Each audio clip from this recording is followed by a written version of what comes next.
Əziz izləyənlərim, sevənlərim, hər vaxtınız xeyir olsun. Storyimdə yəqin ki gördünüz bundan öncəki paylaşımda və məcbur qalaraq uşaqlarımın sənədlərini paylaşdım.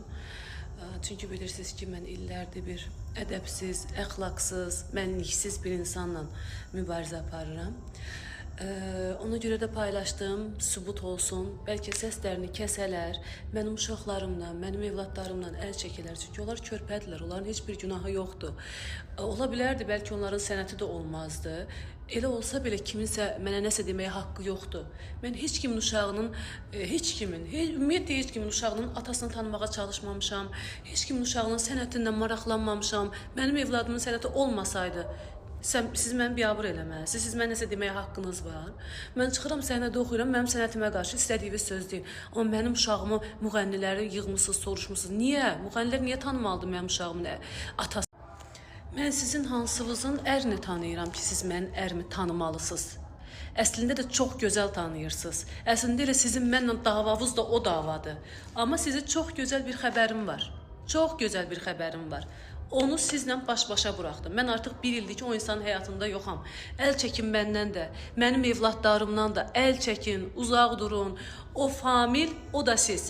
Bəli, sənətdə də bir şeyi nəzərinizə çatdırım ki, Famil bəyin əsl adı Veysdir və elə bu söz-söhbətlərə görə, bu ədəbsiz, əxlaqsız qadınları məni onların ayağına verdiyinə görə mən bir ildə o insandan ayrılmışam. İnsan olaraq çox böyük hörmətim var.